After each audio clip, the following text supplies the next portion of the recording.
अस्सलाम वालेकुम, मैं हूँ ज़ाहिदा। उम्मीद करती हूँ आप सब खैरियत से होंगे जहाँ भी होंगे।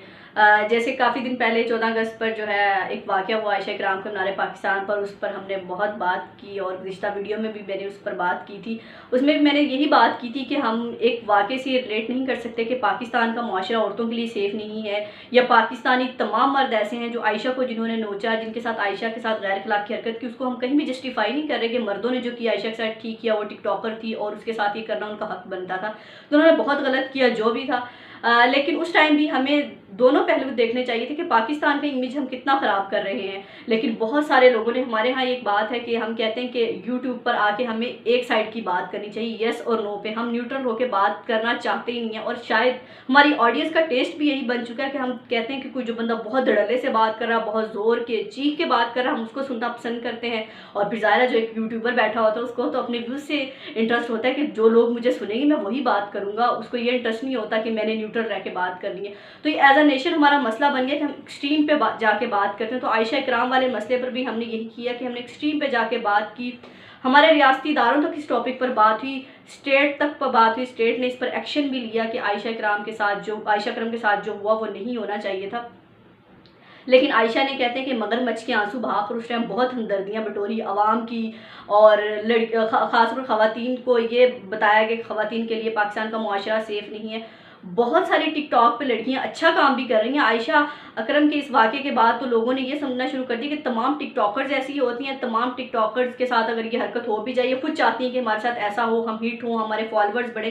क्योंकि आयशा अकरम का भी यही एजेंडा था कि मेरे फॉलोअर्स में इजाफा, उसके लिए मुझे जितनी भी गिरी हुई हरकत करनी पड़े मैं करूँगी। तो आयशा अकरम ने किया, रैम्बो के साथ प्लान किया। तो अभी उसकी तमाम जो है बातें खुल गई हैं, एक्सपोज हो गई हैं, ऑडियोज़ लीक हो गई हैं कि आयशा अकरम जो है उस पर रैम्बो पर इल्ज़ाम लगाती हैं कि वो मुझे हरास करता था, मुझे ब्लैकमेल करता था। तो सबसे पहले तो सवाल आयशा से ये है कि अगर रैम्बो आपको हरास करता था, रैम्बो आपसे पैसे बटोर रहा था, तो आप तो एक आम लड़की नहीं थी कि आपकी मीडिया तक पहुंच नहीं थी, आप बात नहीं कर सकती थी। आपके पास तो एक मीडिया की पावर थी, आप एक टिकटॉकर थी, आपके फ़ैन फॉलोइंग थी। आप तो खुल के खुद, आप तो किसी को बताने की ज़रूरत ही नहीं थी। आप तो एक वीडियो बनाती यूट्यूब पे और बताती कि मुझे ये ब्लैकमेल कर रहा है और इस तरह से मुझसे पैसे लेने की कोशिश कर रहा है। चलें ठीक है, आपने जब भी एक्सपोज नहीं किया, लेकिन जब आप बहुत बड़े सहाफ़ी इकरार हसन को आप इंटरव्यू देती हैं, तो तब भी आप ये बात कर सकती थी कि ये भी मुझे ब्लैकमेल करता है। लेकिन आप उस टाइम दोनों मिले हुए थे साथ, दोनों एक थाली के बैंगन थे। और जब ये मामला एक्सपोज हुआ तो आपने रैम्बो पर भी इल्ज़ाम लगाना शुरू कर दिए कि रैम्बो जो है मुझे हरास करता था, रैम्बो मुझे ये करता था। और फिर रैम्बो ने भी बताना शुरू कर दिया कि आयशा का ये प्लान था, और आयशा ने कहा था कि हम जो है लोगों को पकड़वाएंगे और फिर लोगों से इस तरह ऐसा करके 5-5, 6-6 लाख लेंगे। तो दोनों की जो है बातें अब सामने आ गई हैं और दोनों एक्सपोज हो गए हैं। अब बात ये है कि हमारी सोसाइटी में वैसी ख़वातीन को थोड़ा सा बाहर निकलने पर, थोड़ी सी हमारे वालिदैन, हमारी सोसाइटी इस तरफ थोड़ा सा घबराते हैं। पब्लिक प्लेसेस पर अपनी बच्चियों को अकेला भेजते हुए, ख़ास तौर पर ऐसे इवेंट्स पर जैसे 14 अगस्त होगी, चांद रात होगी, कोई और इवेंट हो गया। लेकिन आयशा वाले वाक़े के बाद क्या आपको लगता है कि पाकिस्तानी वालिदैन की सोच में कहीं ना कहीं नेगेटिविटी आ चुकी है? यही नेगेटिविटी आ चुकी है, अगर हमारी बच्ची पब्लिक प्लेस पर जाएगी उसके साथ भी ये हो सकता है।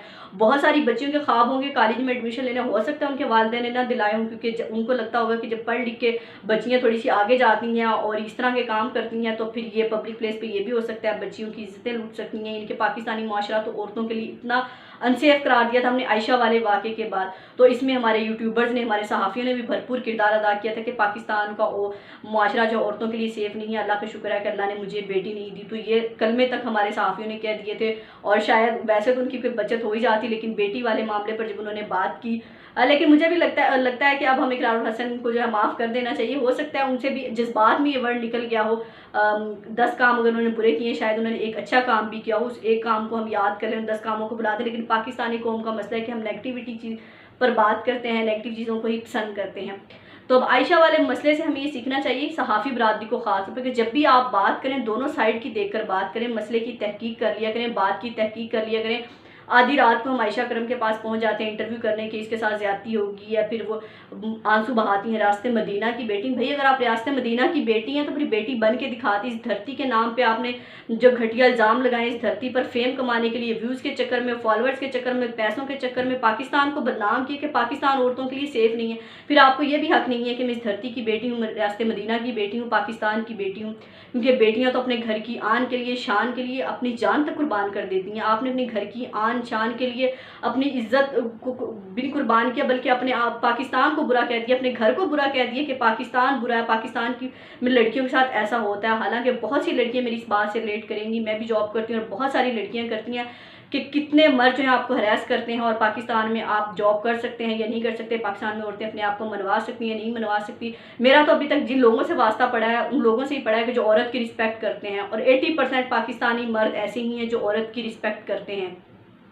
और ये कल्चर सिर्फ अभी पाकिस्तान में मौजूद है कि औरत की थोड़ी सी रिस्पेक्ट की जाती है, वरना किसी सोसाइटी में किसी कंट्री में कल्चर नहीं है।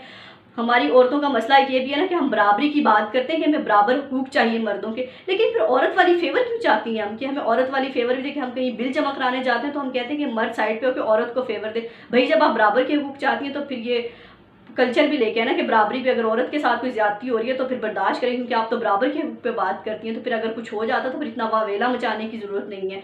तो आयशा अकरम के वाक़े से हमें सबको सीखना होगा, अपने अपने गिरेबान में झांकने की ज़रूरत है कि हम माशरती तौर पर बहुत गिर चुके हैं, अखलाकी तौर पर बहुत गिर चुके हैं। व्यूज़, पैसा, फेम इतना हमें अट्रैक्ट करने लग गया है कि हम इसके लिए अपनी इज्जत तक नीलाम कर देते हैं, अपने आप को एक्सपोज कर देते हैं। तो फिर अगर आप झूठे फेम के लिए कुछ देर के लिए तो शायद लोगों की हमदर्दियाँ वसूल कर लें, लेकिन अब जो है आयशा बिल्कुल गिर चुकी है अपने मकाम से, और बहुत सारे माँ बाप को भी जो है नेगेटिविटी की तरफ धकेल दिया, बहुत सारी लड़कियों का इमेज ख़राब कर दिया, बहुत सारे टिकटॉकर्स का, मीडिया में आने वाली लड़कियों का, कि मीडिया में शायद सारी लड़कियाँ ही ऐसी होती हैं।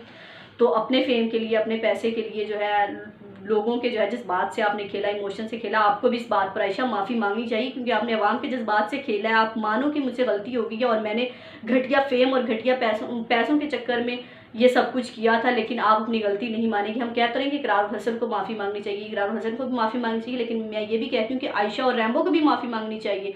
आयशा का बल्कि ज़्यादा कसूर है इसमें, क्योंकि कहा जाता है ना कि मर्द तो कोई गलती कर भी ले तो उसकी कोई बचत हो जाती है, लेकिन औरत के पास गलती की गुंजाइश नहीं होती। औरत की गलती उसका कब्र तक साथ देती है।